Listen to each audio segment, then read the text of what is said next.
pada 2017 atau 5 tahun lalu, saya pernah melihat dan menyentuh langsung ujung lidah es abadi Indonesia. Kondisinya kala itu sudah sangat menyedihkan. Terdapat rongga di setiap sisi es.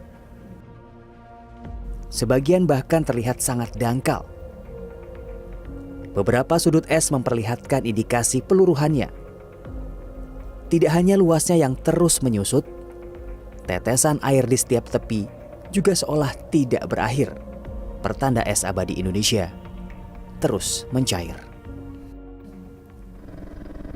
Setahun berikutnya pada 2018 saya menjadi bagian dari tim pemantau gletser bersama para peneliti Badan Meteorologi, Klimatologi, dan Geofisika.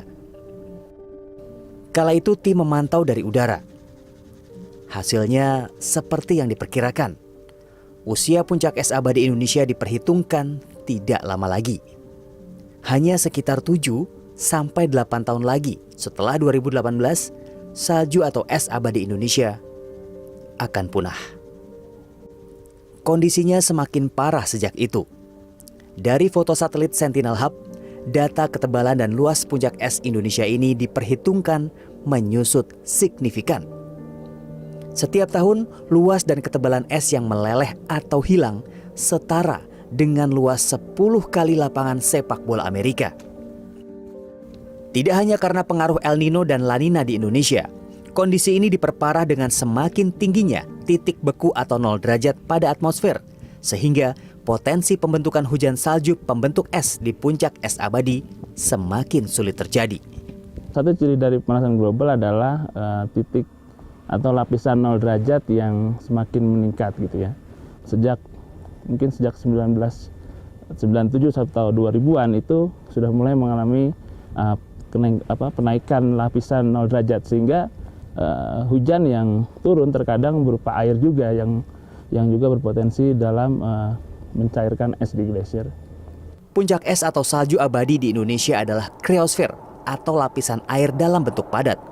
Fungsinya sama dengan es di wilayah kutub utara dan selatan sebagai termometer bumi dan dapat menjadi reflektor radiasi matahari. Tidak hanya itu, lapisan kriosfer juga mampu menyimpan dan melumpuhkan berbagai jenis bakteri bahkan virus penyebab penyakit berbahaya sejak ratusan bahkan ribuan tahun lalu. Desember 2022, tim peneliti BMKG kembali melakukan monitoring salju abadi Indonesia.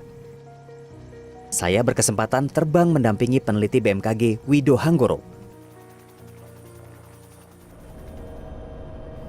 Sayangnya untuk memantau sisa stek di permukaan es pun sulit dilakukan.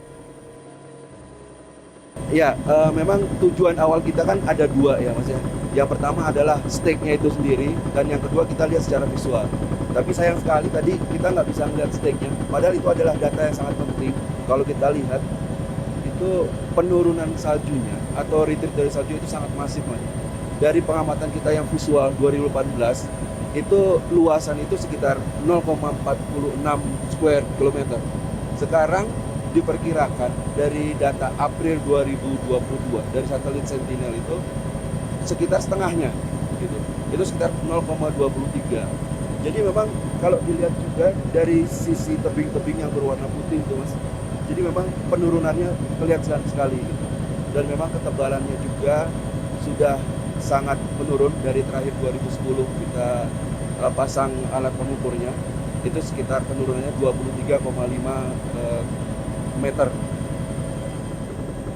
Kemungkinan besar iya. Jadi memang menurut prediksi sebelum 2026, mohon maaf, salju ini akan diprediksi akan hilang. Jadi memang kita tidak punya lagi yang namanya salju abadi. Kondisi pemanasan global dan perubahan iklim menyebabkan tidak ada upaya yang bisa dilakukan untuk mencegah es abadi Indonesia meleleh dan bergegas punah.